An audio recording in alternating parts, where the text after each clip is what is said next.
DAZN. Merci beaucoup messieurs, et donc voici effectivement les 22 acteurs qui font leur apparition sur la pelouse de cette CGK Arena, qui n'est pas totalement jeune milieu de 22 ans. Wouter George, né et formé à Louvain, il avait été pour la toute première fois titulaire face à Bruges. Vliting et Rika prennent place dans le 11, en sorte Osifo et Mitrovic. On va donc rapidement aussi observer un petit peu comment est-ce qu'on va. Smets face à lui, Hendry, et il récupère ce ballon. Attention, la carte, de quelle couleur? De quelle couleur sera la carte? Elle est rouge. Matt Smets exclu après un peu plus de 5 minutes. Le dernier homme, on le voit, il y a Heinen qui n'est pas loin. Tolu qui revient avec Bonsuba, ça joue rapidement, on accélère. Elwadi, est-ce qu'il peut frapper? Ça termine sur Tobelaisen. Karetsas, le ballon qui arrive en première zone. Et ensuite Heinen, la tête qui file au-dessus. Cette reprise. Bertput a son sifflet en bouche. Et pas besoin de dégager ce ballon. Tobelaisen. 0-0 à la pause. Vous entendez quelques sifflets ici du côté de la CGK Arena. Genk n'a pas mal fait les choses, mais certainement. Effectivement, de cette moitié de terrain adverse. Maintenant, eh bien, c'est un souci qui se répète de semaine en semaine. C'est l'efficacité du côté de Genk. Par contre, c'est une des spécialités. Et là, eh bien, c'est un penalty après 29 secondes. Beaucoup de réclamations, hein. Donc c'est qu'on est... je ne sais pas ce qu'ils ont tenté. Qu'il a eu contre lui cette saison, c'était Dan Heymans de Charleroi qui l'avait raté. Stukers face à Leison, et voici l'ouverture du score. C'est 1-0 pour Genk après 2 minutes dans cette deuxième période sur un penalty provoqué par Christopher Bonsuba, et une véritable erreur dans cette défense de... Puisque c'est ici même qu'avait eu lieu la frappe mémorable de Toby Alderweireld. Tolu qui file face à Tobelaisen pour le deuxième, et l'arrêt de Tobelaisen. Quelle intervention! Quelle intervention du jeune gardien belge face au meilleur buteur de notre compétition. Ah, il avait l'occasion de faire le break.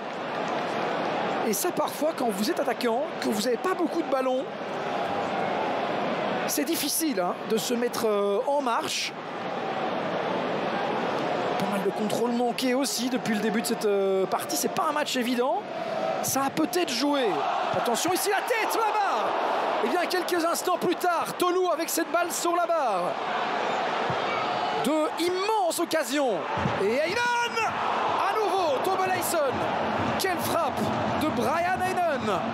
Sadiq, et on parvient une nouvelle fois à se dégager. Et on va revoir ici ce coup de coin. Et cette tête sur la sortie de Karetsas et montée de Bangura.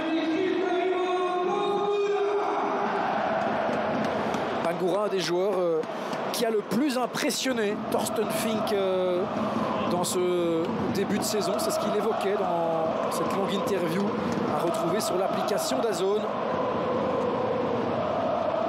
Le voici. Le numéro 21 qui va donc prendre place dans ce milieu de terrain.